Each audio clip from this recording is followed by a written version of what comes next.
Hi guys, welcome back to my channel, and if you're new, please consider subscribing before you exit this video. That being said, let's just dive right into it. आज मैं 2019 में आई हुई horror drama movie the beach house को explain करने जा रही हूँ। इसकी IMDb रेटिंग 5.3 आउट ऑफ 10 है और रॉटेन टोमेटो पे 81% फ्रेश है। ये मूवी आपको Amazon प्राइम वीडियो पे देखने को मिल जाएगी। अपने खराब रिलेशनशिप को ठीक करने की कोशिश में रैंडल जो एक कॉलेज ड्रॉप आउट होता है और एमिली जो थर्ड ईयर की ऑर्गेनिक स्टूडेंट है, वो दोनों साथ में वेकेशन लेने का डिसाइड करते हैं बीच हाउस में जो रैंडल के फादर ओन करते हैं। वहाँ पहुँच के वो लोग नोटिस करते हैं कि पूरा नेबरहुड एक तरह से खाली है। रैंडल उसको बताता है कि ज्यादातर लोग मेमोरियल डे के अराउंड आते हैं और जब तक ऐसा नहीं होता है तब तक वो पूरी जगह को एंजॉय कर सकते हैं। रैंडल और एमिली उसके बाद अपने रूम में जाते हैं और इंटीमेट होते हैं। एक बार जब एमिली वापस से कपड़े पहन लेती है तब वो रैंडल उसको बोलता है कि वो उसके साथ वहीं रहना चाहता है और ये भी बोलता है कि वो घर खाली पड़ा हुआ है जो बिल्कुल वेस्ट है। मगर एमिली अपने ग्रेड स्कूल को लेके वरिड होती है और रैंडल उसको बोलता है कि क्या वो चीज अभी वेट नहीं कर सकती थोड़ा सा और वो उसके बारे में उसको आगे सोचने के लिए भी बोलता है बिना डरे हुए। मगर एमिली उसको कोई जवाब नहीं देती है और वहाँ से चली जाती है।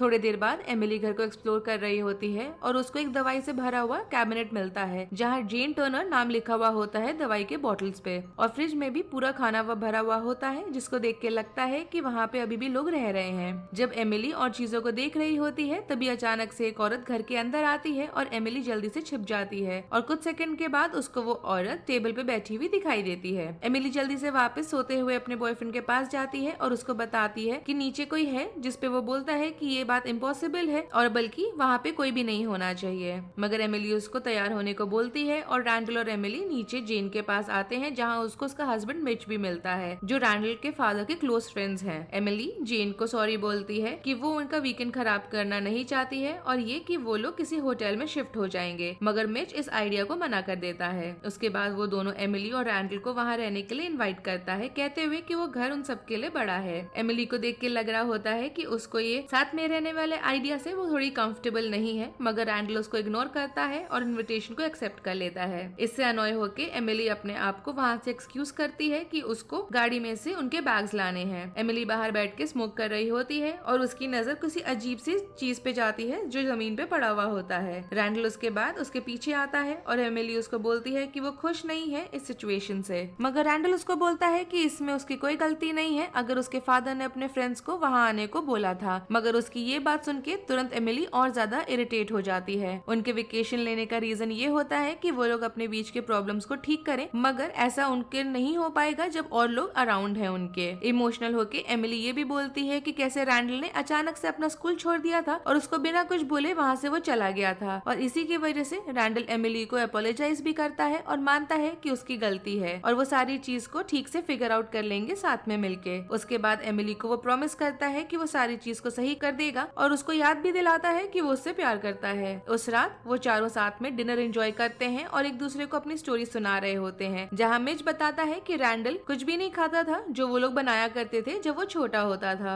एमिली भी रैंडल को चिढ़ाती है और उसको ऑयस्टर खाने को बोलती है इसी की वजह से, और ऐसा करने पे उसको अचानक से याद आता है कि उसको वो खाना क्यों नहीं पसंद है पहले से। जेन एमिली से पूछती है कि वो क्या पढ़ रही है और वो उसको बताती है कि वो ऑर्गेनिक केमिस्ट्री की पढ़ाई कर रही है, जिसपे मिच उसको बोलता है कि वो काफी ज्यादा एम्बिशियस मेजर है, जिसपे एमिली एडमिट करती है कि उसने ये एज अ चैलेंज की तरह लिया था जबकि उसको एस्ट्रोबायोलॉजी पढ़ना है यूनिवर्सिटी ऑफ वॉशिंगटन में। एक बार जब एमिली अपनी बात को पूरा खत्म कर देती है तब जेन रैंडल को पूछती है कि वो किस चीज में मेजर कर रहा है। रैंडल बताता है कि वो अभी स्कूल में नहीं है क्योंकि उसको लगता है कि ये सब उसको लाइफ में हेल्प नहीं करेगा जो भी वो स्कूल में पढ़ता है। मिच पूछता है रैंडल के फादर का क्या रिएक्शन है इस बात पे, एंड अनलाइक एमिली रैंडल मना करता है कि उसको स्कूल में पढ़ाई गई चीज लाइफ में हेल्प नहीं करेगी, वो ये मानता है। मिच और जेन शांत होके रैंडल की बात का एजुकेशन को लेके जो उसका पॉइंट है वो सुन रहे होते हैं और उसके अकॉर्डिंग वो जो उसका एजुकेशन है वो पॉइंटलेस है, मगर वो लोग उसको जज नहीं करते हैं। जेन रैंडल को बोलती है कि उसको थैंकफुल होना चाहिए कि उसके पास इतना समय है कि वो अपने मन की चीज को जितना चाहे कर सकता है। सीरियस बातों के बाद रैंडल सबको उनके लिए ड्रिंक लाने के लिए ऑफर करता है, मगर अब वाइन नहीं बची हुई होती है तो रैंडल बोलता है कि वो उसकी जगह सब्सटेंस ले लेंगे। सब्सटेंस मतलब बेसिकली ड्रग्स। एमिली को ये ठीक नहीं लग रहा होता है, मगर रैंडल उसको दोबारा से इग्नोर करता है। एमिली थोड़ा वरिड होती है क्योंकि दवाइयाँ ले रही होती है जेन, और वो बोलता है रैंडल कि कुछ नहीं होगा और वो सब लोग सही रहेंगे। शुरुआत में मिच, जेन और एमिली तीनों थोड़ा सा हिचकिचाते हैं मगर बाद में मान जाते हैं। एडिबल लेने के बाद जेन और एमिली बात करते रहते हैं ऑर्गेनिक केमिस्ट्री को लेके। उसके बाद वो लोग बाहर पोर्च में जाते हैं जहाँ पे उनको पूरी जगह नीले रंग के स्पोर्स जैसे ऑर्गेनिज्म से भरी हुई दिखाई देती है। मिच रैंडल को पूछता है कि उसने ये कभी पहले देखा है, जिस पे रैंडल मना करता है। एमिली बोलती है कि वो सारे माइक्रोब्स हवा के वजह से बहकर वहाँ आ गए हैं जो ज्यादातर पानी के अंदर रहते हैं। जिन इतनी ज्यादा औ में होती है इन चीज को देख के कि वो मिच से बाहर जाके एक्सप्लोर करने की परमिशन लेती है और वो उसको ऐसा करने को बोल देता है। दूसरी तरफ एमिली स्मोक करने लगती है जिसपे मिच उसको बोलता है कि शी नोज बेटर, मतलब कि उसको ऐसा नहीं करना चाहिए। एम्बैरेस होके एमिली बोलती है कि रैंडल को भी नहीं पसंद कि वो ऐसा करती है। रैंडल जेन को पूछता है कि क्या वो ठीक है जब वो अपने शूज को पहन रही होती है और वो उसको बोलती है कि वो बस बहुत ज्यादा खुश है। वो उसके बाद बाहर जाके पेड़ को टच करती है जिसके बाद वो खांसने लगती है और मिच को मदद के लिए बुलाने वाली होती है। तभी के अराउंड कुछ गंदी सी स्मेल आती है एमिली को जो परेशान कर देती है, जिसके बाद पूरे जगह पे बहुत भारी सा फॉग आ जाता है। मिच जब थोड़ा सा लाइट हेडेड होता है और अपनी वाइफ को लेके कंसर्न्ड होता है उसके सेफ्टी को लेके, तो वो बाहर जाके जेन को ढूंढने जाता है। दूसरी तरफ एमिली और रैंडल घर में ही उन दोनों के वापस आने का इंतजार करते हैं, मगर एमिली भी लाइट हेडेड फील कर रही होती है और पास आउट हो जाती है लिविंग रूम फ्लोर पे ही। रात को बीच में जब उसकी नींद खुलती है तब उसको एमिली की वॉमिट करने की आवाज आ रही होती है। वो उसको देखने जाने की कोशिश करती है मगर मिच बाथरूम का दरवाजा बंद कर देता है। अब कुछ और बाकी नहीं होता है करने को, तो एमिली वापस रूम में रैंडल के साथ आ जाती है और सोने का सोचती है डिस्पाइट उसको अपनी तबीयत ठीक नहीं लग रही होती। अगले दिन एमिली और रैंडल डिसाइड करते हैं कि वो लोग बीच पे जाएंगे क्योंकि अब फॉग वहाँ से जा चुका है। रूम से निकलने से पहले एमिली रैंडल को बताती है कि उसने जेन को रात में वॉमिट करते हुए देखा था, जिसपे रैंडल बोलता है कि उसको नहीं लगा था कि वो लोग इतना ज्यादा इसमें मेस्ड अप हो जाएंगे और उसको लगा था कि उल्टा वो लोग एंजॉय करेंगे, मगर अब वो लोग इसके बारे में कुछ भी नहीं कर सकते। अब जैसे ही वो लोग घर से निकलने वाले होते हैं तो एमिली को जेन टेबल पे बैठी दिखाई देती है और उसके स्किन पे अजीब से लीजन्स होते हैं और वो अजीब एक्ट कर रही होती है। वो एमिली के सवाल का भी जवाब नहीं दे रही होती और तभी हिलती है जब उससे मिच के बारे में थोड़ा सा पूछा जाता है, और जिसके बाद वो उठ के वहाँ से जाने लगती है। रैंडल और एमिली मिच को बीच पे ढूंढने जाते हैं मगर वो उसको कहीं भी नहीं मिलता। रैंडल सोचता है कि वो बिना बोले कुछ वहाँ से जेन को ऐसे छोड़ के क्यों चला गया होगा, जिसपे एमिली बोलती है कि वो पास में ही कहीं होगा। बाहर गर्मी बहुत ज्यादा होती है इसलिए वो लोग सैंड पे लेट जाते हैं आराम करने के लिए। बाद में रैंडल अचानक से उठता है पेट खराब होने की वजह से और वो घर की तरफ भागता हुआ जाता है बाथरूम यूज करने के लिए और एमिली को वहाँ अकेला छोड़ देता है। वो मगर अपनी गाड़ी की चाबी अपने शूज में एमिली के पास ही भूल जाता है और जल्दीबाजी में बेसिकली वो ऐसा कर देता है। बाथरूम में रैंडल नोटिस करता है कि सिंक का पानी बहुत ही ज्यादा गंदा है। उसके बाद जब वो बाहर जाता है तो उसको ऊपर से आवाज आती है तो वो जेन को जाके चेक करने लगता है। तब तक एमिली उठती है और मिच उसके बगल में बैठा हुआ उसको नजर आता है, जो खुद भी बहुत अजीब एक्ट कर रहा होता है। वो बताने लगता है कि वो और जेन बीच हाउस में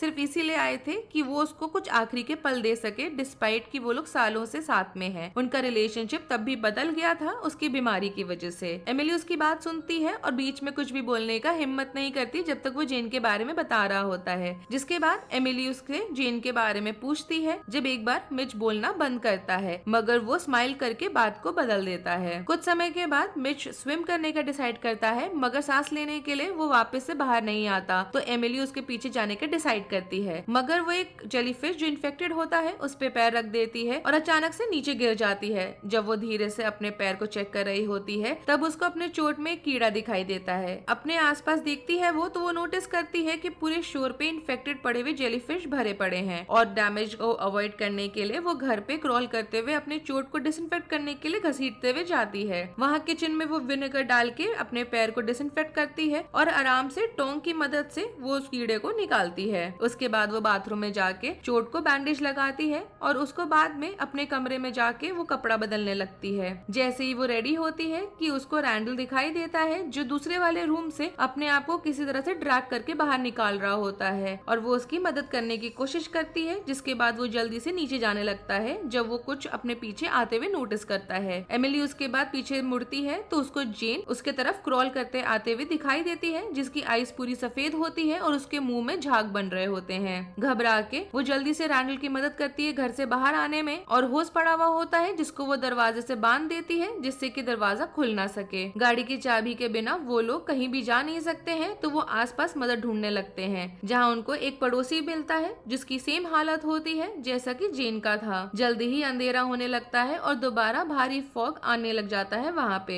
आसपास घूमते हुए उनको एक खाली पड़ा हुआ पुलिस का गाड़ी मिलता है जिसमें एमिली उसका रेडियो इस्तेमाल करने का सोचती है मदद मांगने के लिए, जहाँ एक स्ट्रेंजर उसको घर के अंदर रह के दरवाजा बंद कर देने को बोलता है और ये भी बोलता है कि आसपास की जो हवा है वो उसकी सांस ना ले और वो चीज को अवॉइड करे क्योंकि वो देखने में फॉग है बट असल में वो फॉग है नहीं। उसकी बात सुन के वो आसपास के घर में ब्रेक इन करते हैं और जहाँ पे वो टीवी और रेडियो को ऑन करके ब्रॉडकास्ट जो आ रहा होता है उसको सुनने लगते हैं। जो हवा में जो कॉम्पोनेंट्स हैं वो एंशिएंट माइक्रोब्स हैं जो पत्थर में प्रिजर्व थे ओशन के अंदर, और बढ़ते हुए गर्मी की वजह से वो लोग अब सरफेस पे आ गए हैं अर्थ के। रैंडल बोलता है कि वो शायद सर्वाइव नहीं करेगा और ये भी बोलता है कि उसको डर लग रहा है, मगर एमिली उसको दिलासा देते हुए बोलती है कि सब ठीक हो जाएगा और उसको होल्ड ऑन करने की कोशिश करने को बोलने लगती है। थोड़ी देर बाद एमिली सारे घर को सील करती है और काम की चीजें ढूंढने लगती है। थोड़ी देर में उसको डाइविंग इक्विपमेंट मिलता है बेसमेंट के अंदर जहाँ ऑक्सीजन टैंक्स होते हैं और वो एक एक करके ऑक्सीजन टैंक्स को ऊपर लाने लगती है। लिविंग रूम में रैंडल ब्रॉडकास्ट को सुन रहा होता है और जो इंसान बता रहा होता है ब्रॉडकास्ट में उसके हिसाब से जो अभी चल रहा है उसकी वजह से सारा लाइफ फॉर्म खत्म हो सकता है, मतलब एक्सटिंक्ट हो सकता है फिलहाल जो चल रहा है उसकी वजह से। अचानक वो म्यूटेटेड फॉर्म जेलीफिश का थ्रो अप करता है जो एक रात पहले उसने खाया था।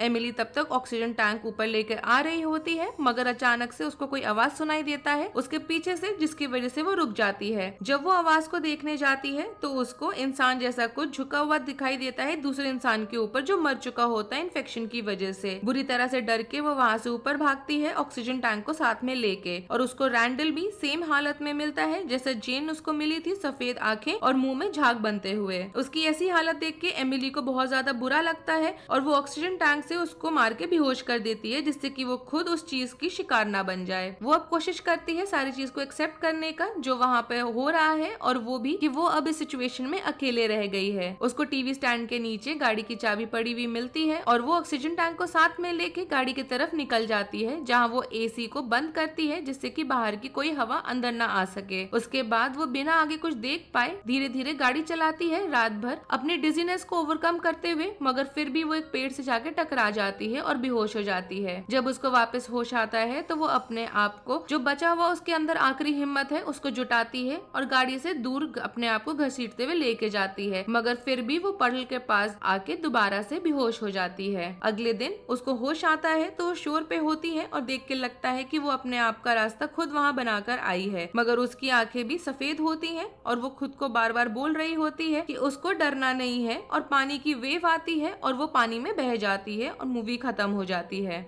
अगर आपको इस मूवी की एक्सप्लेनेशन पसंद आई हो then do like the video, subscribe to my channel and don't forget to follow me on Instagram. उसका लिंक आपको नीचे डिस्क्रिप्शन बॉक्स में मिल जाएगा। Thanks for watching, bye.